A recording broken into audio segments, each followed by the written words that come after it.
계속해서 날감 운동을 얘기합니다. 일단 날감은 하루를 설계다.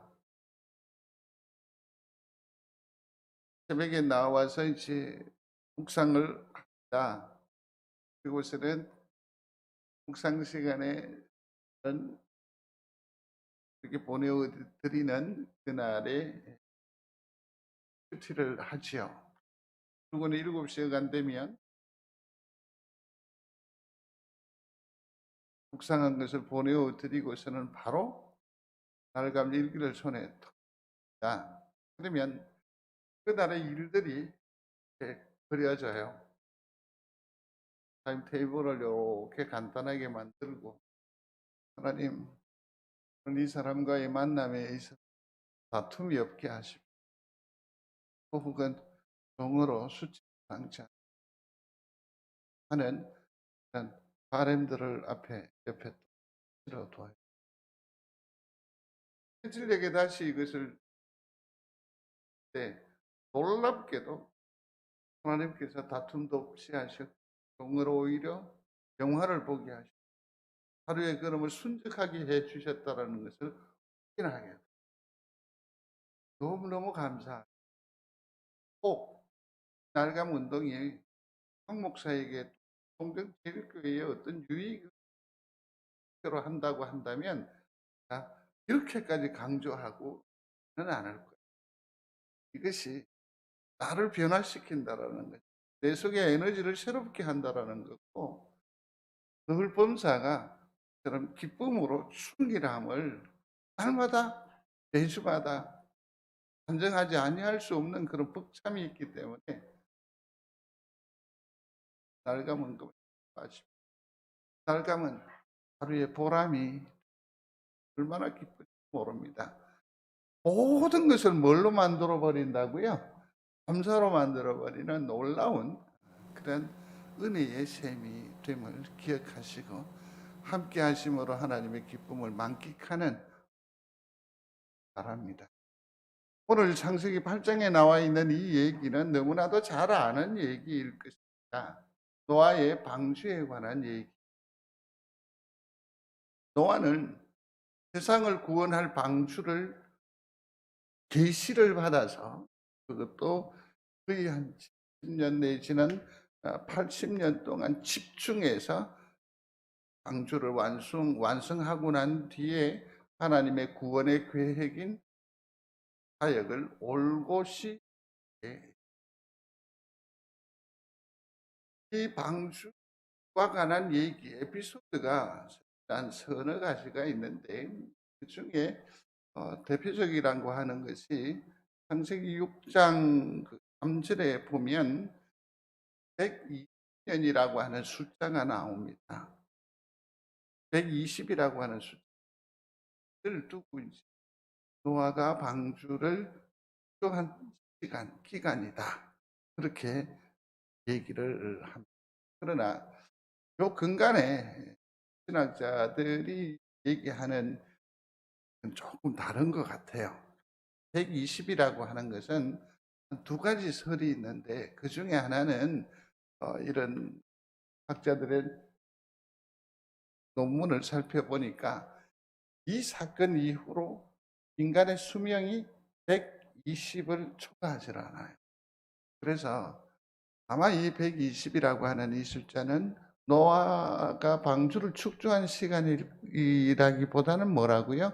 우리 인간 수명의 제한을 하나님께서 계시로 주신 것이다 라는 그런 창조과학 신학자들이 주장을 했습니다. 일면 또 그 타당성이 있다라고 생각이 듭니다. 그 다음에 또 하나는 심판이 유예되었다라는 얘기입니다. 그러니까 심판이 언제냐면, 하나님께서 그 당시 노아 시대를 보니까 뭐 하실 정도로, 창조하신 것을 뭐 하신다? 후회하실 정도로 그냥 죄악이 관영했다라고 하죠. 그러니까 창일했다라는 거지. 관영이라는 말의 뜻이 무엇이든가요? 오래된 야산에 보면 큰 소나무가 있잖아요.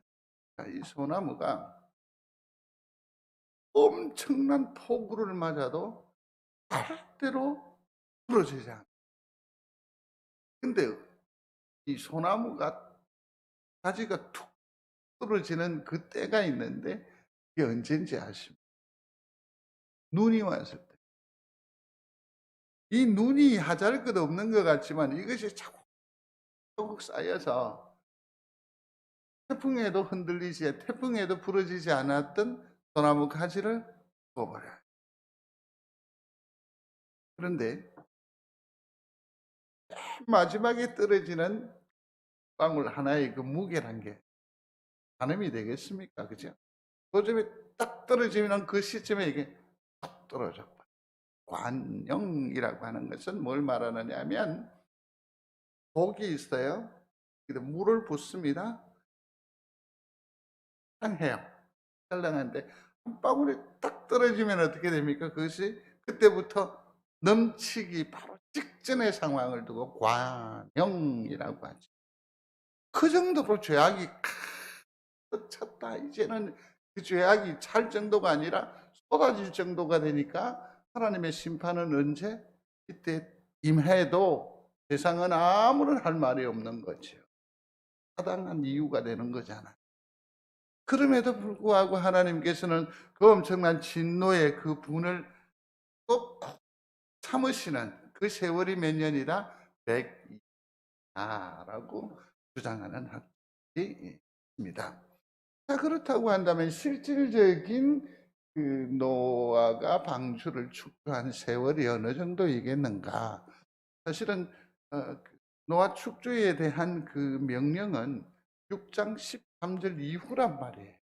그러니까 6장 3절에 120년이라고 해놓고서는 노아의 축조하는 그 계시를 준 거는 6장 13절 이후란 말이에요. 그 다음에 또 하나는 이 와중에 노아가 뭐냐면 홍수가 600년에 시작이 되는데 그 와중에 노아가 장가를 가요.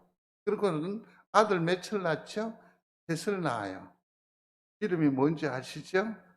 셈, 함, 또 누구? 야벳.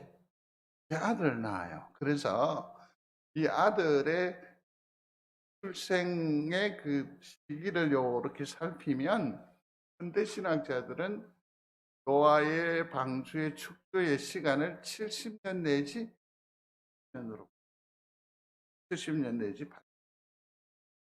여러분 한번 생각을 해 보십시오. 이 시대의 한 세대라고 할 수 있죠.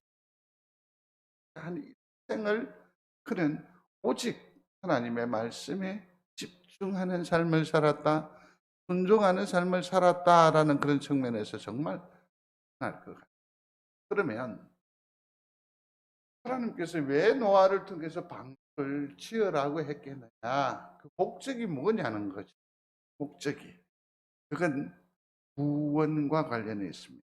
그래서 아예 방주의 별칭이 있습니다. 그것을 구원의 방주라고 합니다. 그 소리합니다. 구원의 방주.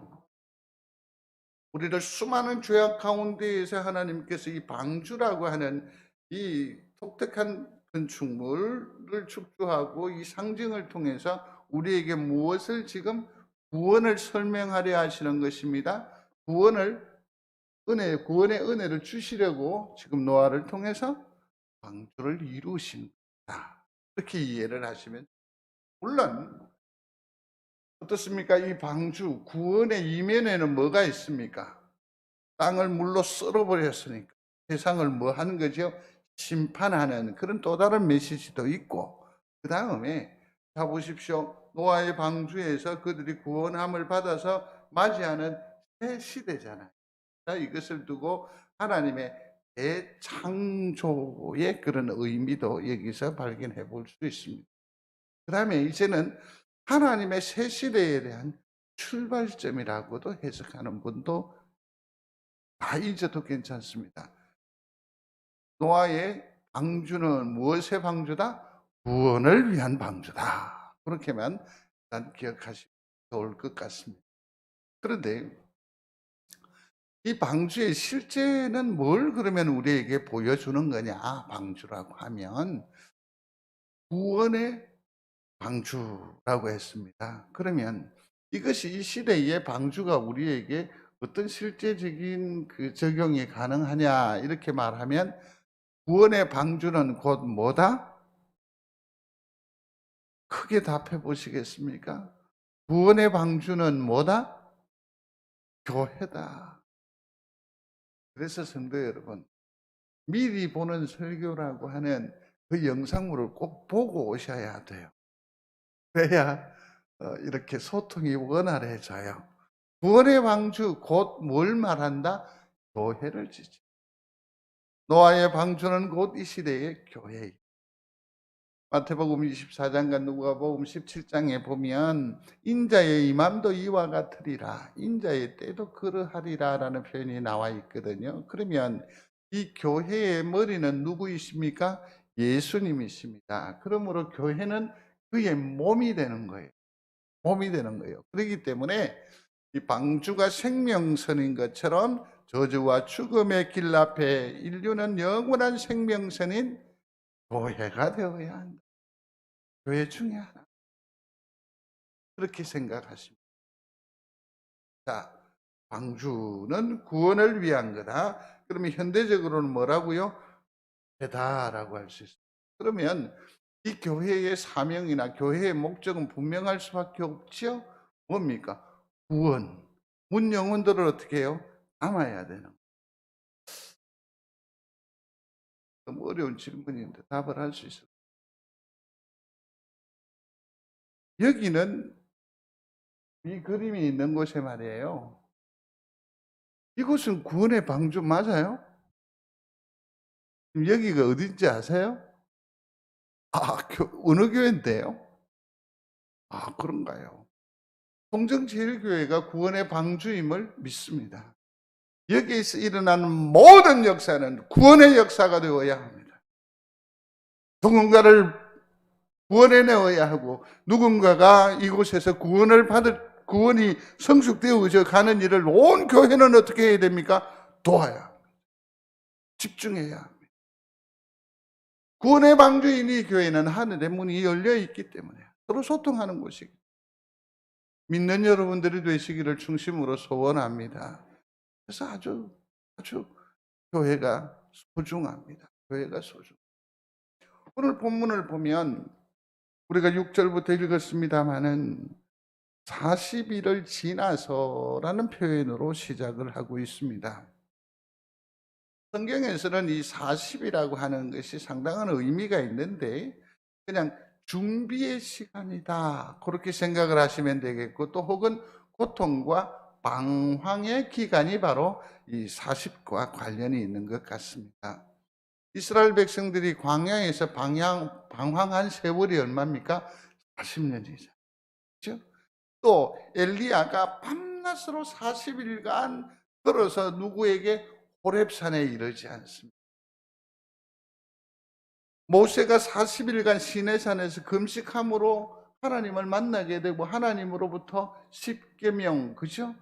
돌판을 받잖아요. 적탐꾼들이 가나안, 젖과 꿀이 흐르는 땅을 며칠 동안 40일 동안 준비의 시간이고 고통과 방황의 시간이라고 할 수 있고 예수님께서도 이 땅의 사역을 이루어 가시기 전에 유대 광야에서 40일 동안 금식을 하셨다라고 합니다. 40은 이처럼 준비의 시간이고 고통과 방황의 시간이라고. 40일이 지났다라고 했으니까 지금 이 시절은 그러면 노아에게 어떤 시절일로 여러분들은 정의할 수 있을 거예요. 이제는 40일이 지나서 이제는 은혜의 계절. 믿습니까? 이제는 주님과 더불어서 복된 삶의 시작이다. 하나님의 재창조 사역의 본격적인 시이다 그렇게 돼서 40일이 지나서 노아의 이 시대의 40일은 어떠했느냐? 창세기 7장 12절에 보면 40주야 뭐가 비가 쏟아졌다고 했어요. 7장 12절에 보면 40주야를 비가 땅에 쏟아졌다. 그 날짜를 2월 17일로 기록하고 있습니다. 그렇지만 홍수 후에도 상당 기간 동안 고통과 불편의 시간은 계속될 수밖에 없습니다. 그래서 150일간, 그러니까 약 5개월 동안 이 물이 거득 차 있었다라는 것 아닙니까? 그러면서 비로소 물이 조금씩 줄어드는, 읽어봅니다. 물이 땅에서 물러가고 점점 물러가서 150일 후에 줄고. 그렇지만 아직까지 세상이, 이 땅이 물에 다 잠겨 있는 거죠. 그게 10월 1일이라고 했습니다. 그런데 다시 또 40일이 지났다라는 얘기입니다. 그리고 40일 지난 후에, 그죠? 그러니까 아직까지 소망이 없습니다. 홍수에 대한 공포, 두려움, 이것이 더 나아가면 하나님의 심판에 대한 그 어미로움이 이 이스라엘의 노아의 식구들에게는 그토록 자리하고 있는 그런 낭망스러운 때, 두려움의 때, 과연 우리가 어떻게 이 황무한 곳에서 버텨낼 수 있을까? 또 하나님께서는 이러한 피폐한 곳을 통해서 무엇을 또 이루어 가실까? 기대와 함께 두려움이 있습니다. 고생과 수고가 뻔히 눈에 보이는, 그러니까 살 떨리는 시간이라고 해도 과언이 아니겠습니다. 사랑하는 성도 여러분, 지금 우리가 40일의 이 시대를 살아간다고 해도 과언이 아닐 것입니다. 코로나19, 와우. 이게 참 우습게 시작하지 않았습니다. 우리 당회가 결의를 했었습니다. 성도들이 예배 시간에 마스크 하는 것을 허용하기로. 지금 생각하면 참 순진한 생각이었다라는 생각이 들지 않습니까?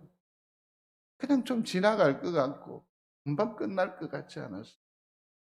똑똑한 정부나 또 명석한 의료계의 그 얘기들 가운데 우리는 얼마나 많은 생각이 왔다 갔다, 그러면서 교회는 이 지경이 되어버리고 말지 않았습니다.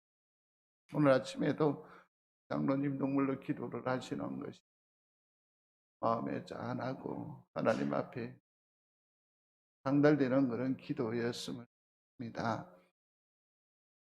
비대면 예배에 함께하는 분들이 띵동띵동 하고 들어와요. 들어오면 오늘만 하더라도 제가 예배 전에 들어오는 것만 하더라도 6명 이 정도 확인하고 들어오고, 그러면 보통 보면 예배에 10여 명은 바깥에서 지금 예배하고 있다라는 것이고, 또 함께한 가족들이 다 자기를 표시할 수 없이 함께 참여를 하니까, 그래서 참 이 비대면이라고 하는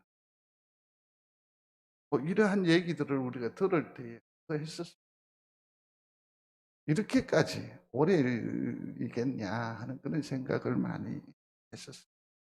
한같이 생겼다고 해가지고 코로나라고 하더니 또 바이러스를 좀 강조하는 그 경각심 때문에 코비드라고는 표현을 쓰기도 했었습니다. 얼마 지 않아서 이게 팬데믹이 되어버리, 세계적인 대유행이 되어버렸어요. 이름도 뭐든가요? 델타, 오미크론, 스텔라. 양상이 전 세계적이고, 그 표현은 뭡니까? 그 위력은 우주적인 그런 위력으로 우리에게 다가왔습니다. 아무것도 알 수가 없었어요. 여러분, 이런 얘기 또 들어보셨습니까? 위드 코로나. 부임 총리가 이미 어저께 3만 명이 넘었잖아요. 근데 여러분들은 예전에 비해서 보면 전혀 겁을 안 내는 것 같아요. 그런데 이게 더한 규제도 할 수 없고, 이제는 뭡니까? 독감처럼 일상화되어졌다라는. 이게 왜 그러냐면, 치명률이라는 것이 있습니다. 여기에 감염이 확진이 되면 중환자로 나아갈 것과 그다음에 이 일로 인해서 목숨을 잃는 그 수치를 보니까 0. 몇 프로밖에 안 돼요. 그러면 감기나 웬만한 독감의 수준하고 거의 비슷해요. 차라리 확률이 훨씬 높은 것이 있다고 한다면 뭡니까? 교통사고. 그러니까 이것을 이제는 뭐라고 한다고요? 일상화하는 거예요. 그래서 1000몇 명이 넘었다고 그래도 아무도 안 놀라시는 것 같아요. 근데 여기서 좀 더 나가서 이제는 또 무슨 말을 하느냐면 포스트 코로나라고 해요. 코로나 이후를 이제 얘기하는.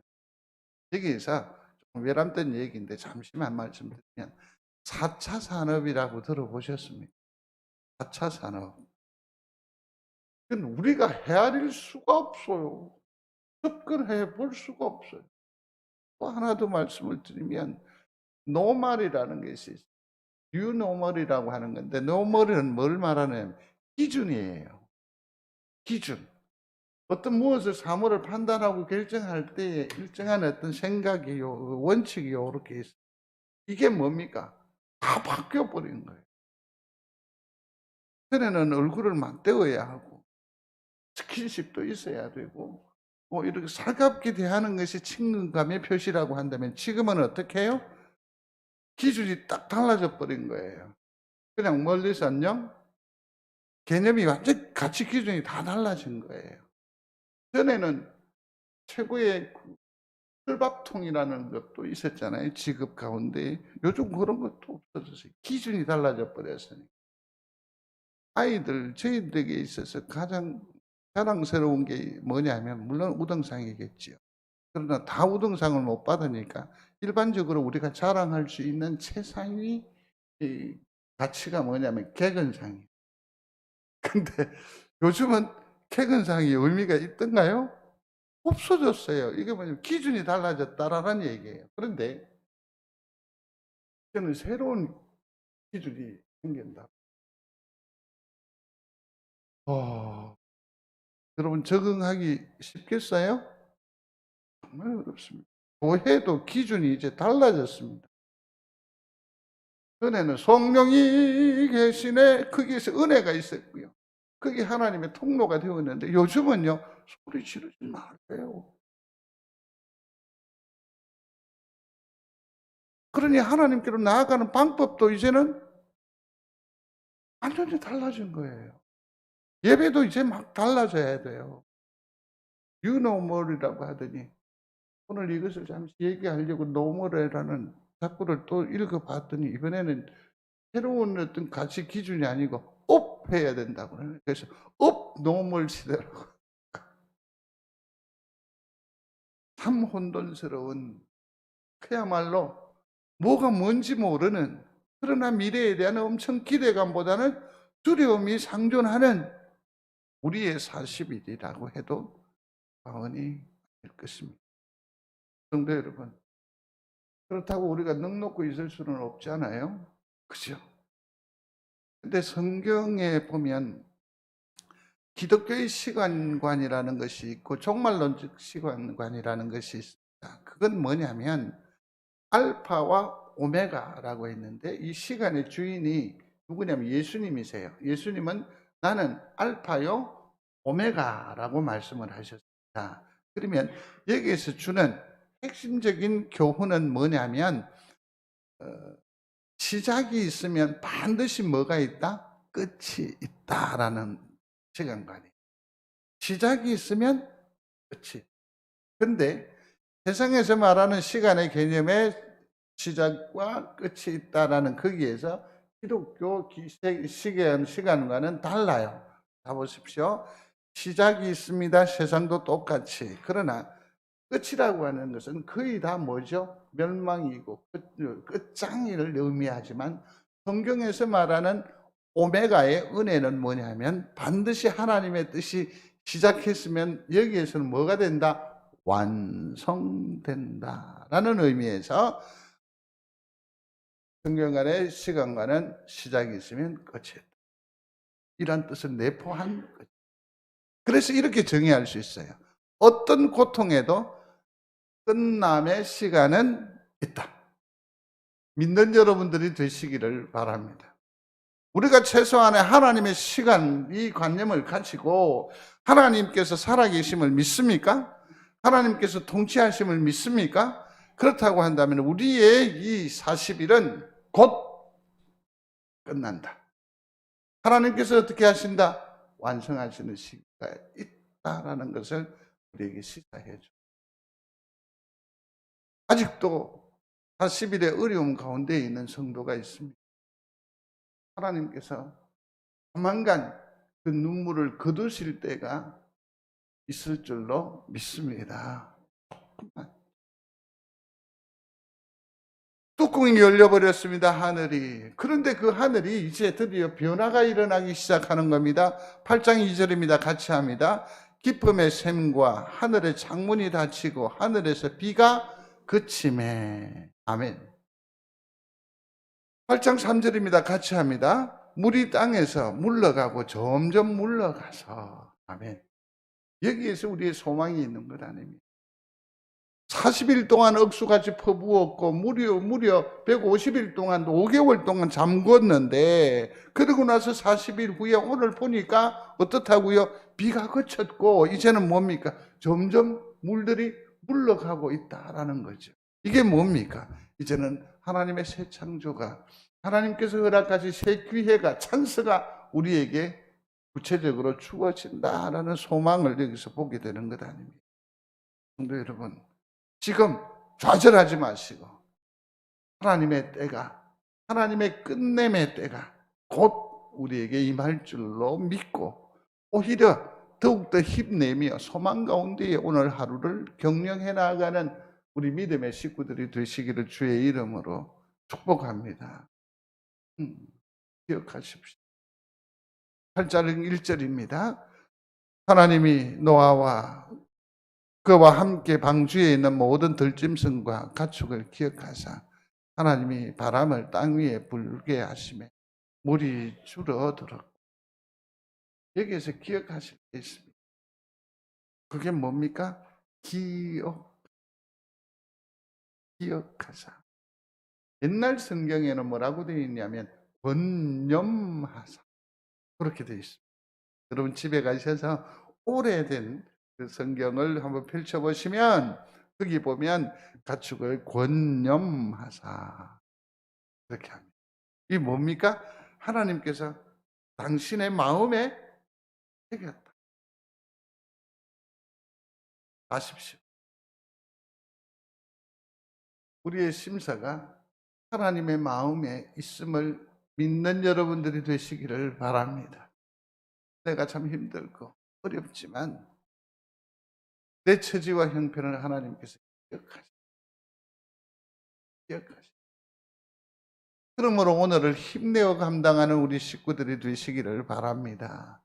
예수님께서 오병이어를 이루시고 제자들을 갈릴리 저쪽으로 보내시잖아요. 근데 이 갈릴리에 풍랑이 일어서 그들이 성경의 표현에 보면 쾌로이 노젓는 것을 보시고 쾌로이 노를 져서 여기 보면 여러분들이 가지고 있는 성경에는 보면 힘겹게 노젓는 이런 표현이 나옵니다. 그렇습니다. 우리의 인생이 이처럼 괴로운 인생이고 또 힘에 겨운 그런 여건인데 기억하십시오. 이 처지와 이 형편을 주님께서 뭐 하신다? 보신다. 뭐 하신다? 기억하신다. 이를 믿는 여러분들이 되시기를 바랍니다. 하나님이 몰라라 하지 아니하시다.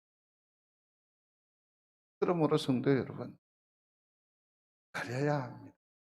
하나님의 은혜를, 하나님을 기다려야 합니다. 오늘 본문을 주목해 보시면 또 7일을 기다려. 그래서 맨 처음에는 뭐라냐면 까마귀를 내어 보내지요.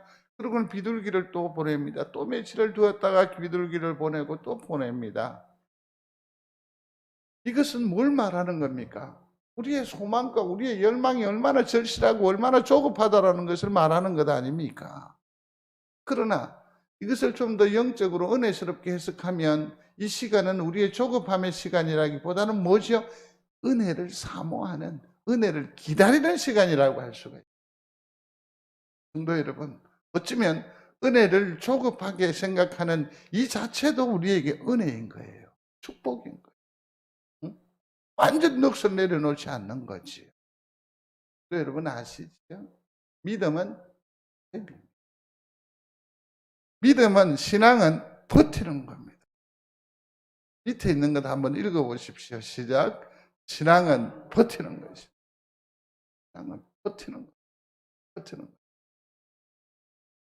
내가 믿음이 없는데 어떻게 버텨요?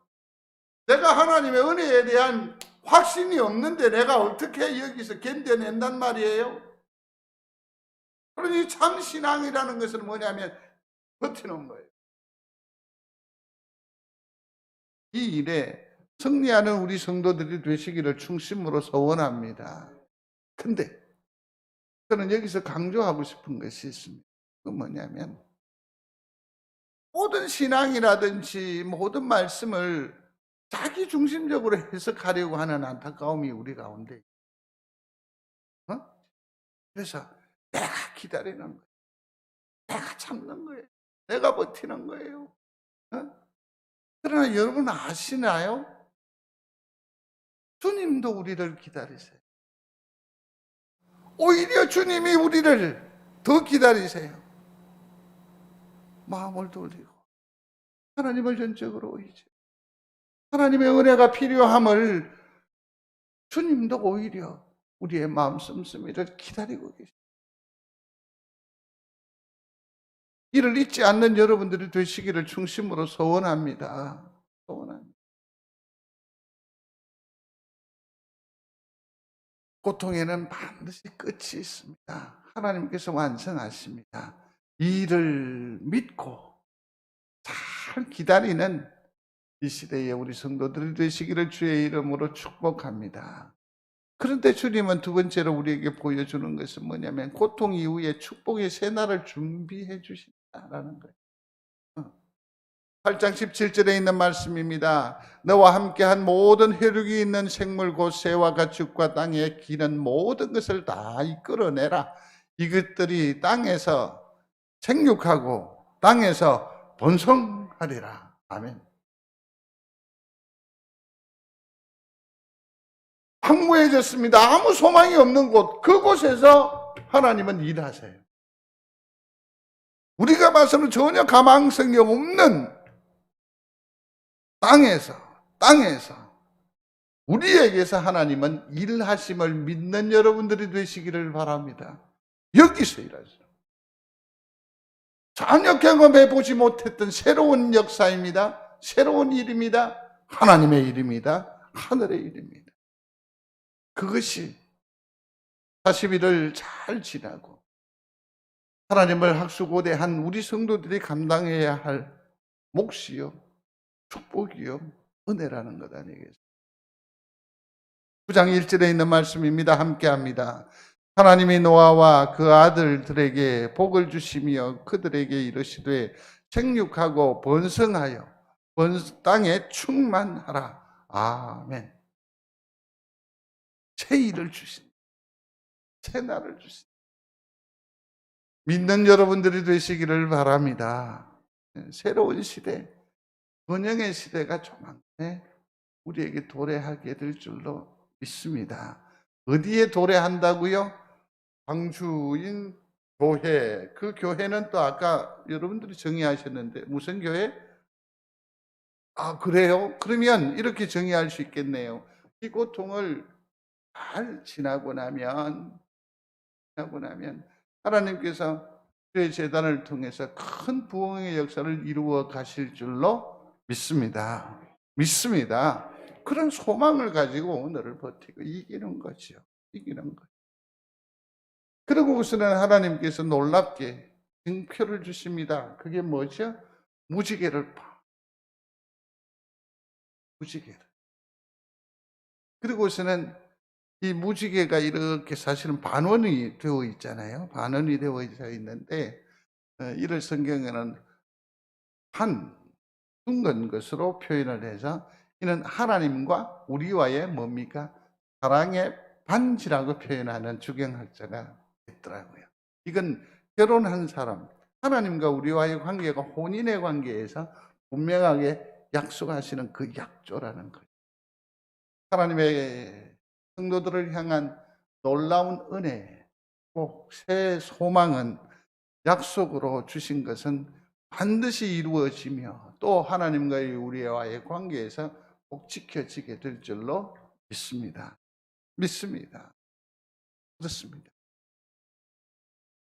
자, 이제 세 번째로는 이 모든 축복과 이 서러움을 무엇으로 날려버리고 새로운 소명을 품느냐 하면 예배예요. 소리합니다. 예배. 예배. 8장 20절에 노아가 여호와께 제단을 쌓고 모든 정결한 짐승과 모든 정결한 새 중에서 제물을 취하여 번제로 드렸더라고 했습니다. 자, 이 다급한 와중에 이 노아가 제일 먼저 행한 일이 뭐라고요? 예배라는. 성도 여러분, 예배가 우리의 우선순위가 되기를 중심으로 소원합니다. 어느샌가 예배가 후순위로 많이 밀려났지요? 그러나 최선을 다하여 이 주의 날을 붙드는 지혜로운 성도들이 되시기를 주의 이름으로 축원합니다. 이는 예배의 회복을 의미하는 겁니다. 예배의 회복. 그러면 제가 한 가지 예배의 회복을 우리 성도님들 가운데 예배가 회복되게 하옵소서라는 그런 기도의 제목들을 많이 이렇게 올려 주세요. 예배의 회복을 어떻게 할까? 저 스스로 방법은 하나 찾았어요. 그게 뭐냐면 저는 성도들과 약속을 하지 않았습니까? 설교 되새김질하기, 다시 듣기 꼭 하거든요. 지난주 설교를 들었는데 느낀 게 있어요. 그게 뭐냐? 아, 길다. 동의를 많이 하시는 분들. 아, 길다. 그래서 이런 생각을 했습니다. 목사가 설교를 하면서 두 가지를 소원하게 돼요. 하나는 할 수 있는 대로 짧게. 그다음에 또 하나는 알아듣기 쉽게. 근데요, 이 기도의 제목을 가지고 한 주간 기도하면서 어떤 생각이 들었느냐면 저 스스로 자칫하면 교만에 빠질 수 있겠다 싶은 염려가 있어요. 그게 뭐냐면 자 보세요. 짧으면서 이해가 확 되는 설교를 한단 말이지. 그러면 황한열 목사는 아마 한국에서 최고가는 뭐가 돼? 설교자가 될 거야. 그래 한번 해볼까? 기도해 주십시오. 우리 목사님 설교 짧게 해주십시오. 우리 목사님 얘기가 다 들려지게 하옵소서. 그렇게 해주십시오. 예배가 도대체 예배의 회복이란 것이 뭔가라는 것을 생각을 했는데 저 스스로는 짧게 쉽게인데 우리 교회적으로는 이런 생각을 해봤습니다. 회개입니다. 회개가 동반되지 않는 한 우리의 예배는 절대로 회복되지 않습니다. 회개가 수반되지 않으면 우리는 하나님 앞에 성결된, 구별된, 거룩한 제물, 산제물이 될 수 없다. 저는 그렇게 단언합니다. 제사는 예배입니다. 예배, 제사에서 가장 중요한 것이 뭐냐면 핵심은 제물입니다. 제물. 그래서 예배는 제물이에요. 예배하는데 제물 없이 나오면 그건 안 돼요.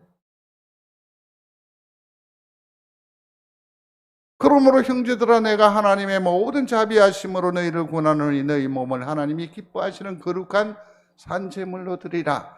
이는 너희가 드릴 영적 예배니라. 여기서 산제물이라고 했단 말이에요. 그러면 이 산제물이 뭐냐? 나 자신이에요. 내 몸이에요. 논의에 효자경에 들어가 보면 하기 부분에 보면 논의의 하기 부분에 들어가 보면 효에 대해서 설명을 했는데 그 중에 핵심이 뭐냐면 가장 귀한 효는 그 아비와 그 어미에게 뭘 보이는 거라고 했는지 아십니까? 얼굴을 보이는 것이 가장 효라고 했어요. 우리가 하나님과의 관계에서 그는 아버지고 우리는 아들이라고 한다면, 그가 우리의 주인 되시고 우리는 그의 종이라고 한다면, 우리가 하나님 앞에 최상으로 보일 수 있는 예배는, 표는 얼굴을 보이는. 그러나 여기에서 로마서에는 한 걸음 더 나아가서 영적인 의미를 부여합니다. 여기서 산제물이라고 하는 것은 예배하러 나올 때에 그 모든 10년 가운데에 십자가의 그 은혜에 감사하는 믿음으로 나오는 것. 예배가 어떤 축복의 어떤 통로가 아니고, 예배가 어떤 과시의 장이 아니고, 예배가 어떤 직분의 어떤 성취가 아니고, 십자가로 말미암아 하나님께서 나를 구원해 주셨으니 그 구원에 내가 감사함으로 예배합니다. 주께서 나를 구원의 반열에 인도해 주셨으니 내가 예배합니다. 이 심사가 하나님께서 원하시는 분별되고 구별된 산제물이라는 것 아닙니까? 하나님 앞에 산제물로 나아가는 여러분들이 되시기를 중심으로 소원합니다. 그러면 이 산제물이 되려고 할 때에 어떻게 거룩한 산제물이 될 수 있느냐 하는 거죠. 그건 하나님과의 관계에서 이런 생각을 하게 됩니다. 하나님, 그러나 사실은 목사가 성도들에게 전화도 한번 못하겠습니다. 뭐라고 전화를 하면 본인도 민망해하고 너무 힘에 겨워하고 뭐라고 할지. 성도들의 가장 목회자가 경험하는 성도들의 가장 큰 특징 중에 하나가 뭔지 아십니까? 잊은다는 거죠. 그래서 뭐라 얘기하면 또 마음 다칠까 싶어.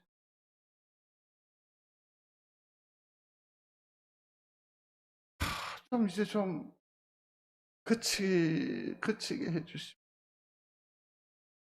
하나님 이렇게 음성을 주십니다. 네 마음은 알겠는데 억울한 것은 내게 맡기고 잘못한 것은 고치면.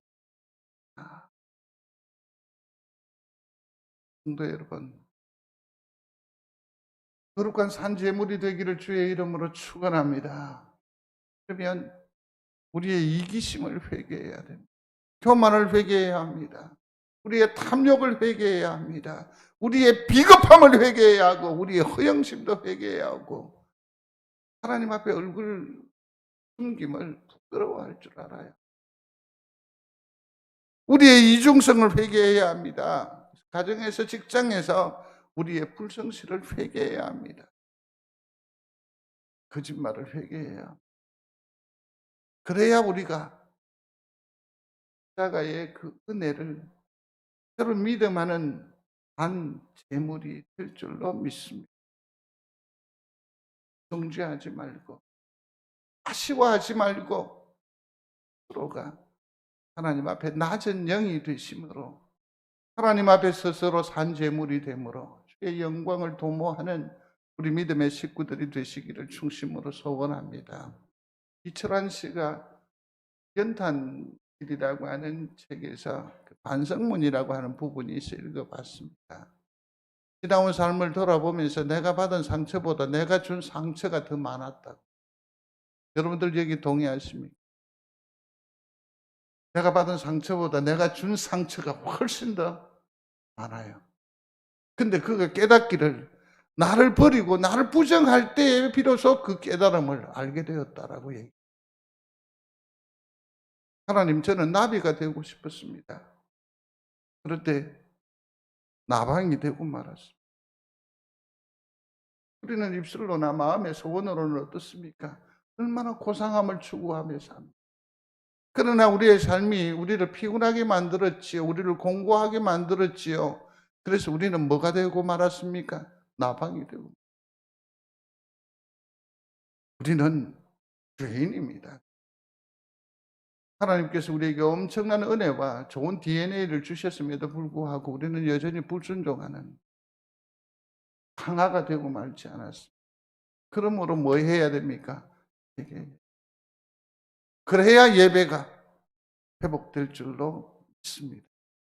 그 연탄길의 반성문의 마지막은 이렇게 되어 있습니다.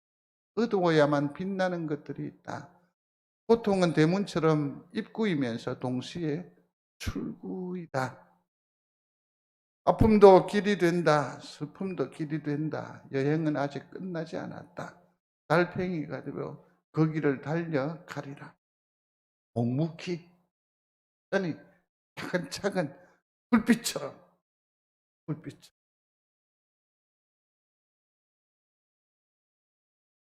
말씀을 뵙겠습니다. 우리가 만일 노아처럼 절절한 안성으로 회개의 무릎을 꿇고 주님을 예배하기 시작한다면 우리는 오늘 저녁 해가 지기 전에 무지개를 보게 될 것입니다. 그분과 우리의 새로운 사랑의 정피로 빛나는 그 언약의 무지개는 얻게 될 것. 하나님께서 우리를 통해 위로하시고 새로운 역사를 이루어 가실 줄로 믿습니다. 성도 여러분, 조금만 더 버티시고 기다려 주시기 바랍니다.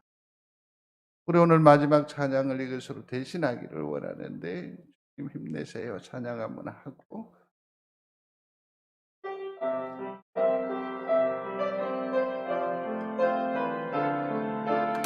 한번 찬양 같이 하겠습니다. 왜 나만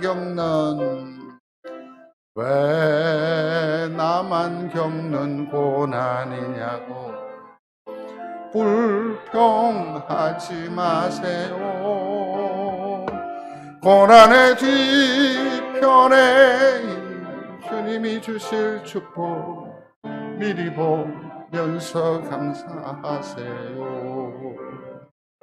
너무 견디기 힘든 지금 이 순간에도 주님이 일하고 계시잖아요. 남들은 지쳐 앉아있을지라도 당신만 일어서세요. 힘을 내세요. 힘을 내세요. 주님이 손잡고 계시잖아요. 주님이 나와 함께함을 믿는다면 어떤 역경도 이길 수 있잖아요. 왜 이런 슬픔 찾아왔는지 원망하지 마세요. 당신이 잃은 것보다 주님께 받은 은혜 더욱 마음에 감사하세요. 너무 견디기 힘든 지금 이 순간에도 주님이 일하고 계시잖아요. 남들은 지쳐 앉아있을지라도 당신만은 일어서세요. 힘을 내세요. 주님이 손잡고 계시잖아요. 주님이 나와 함께함을 믿는다면 어떤 고난도 견딜 수 있잖아요. 힘을 내세요.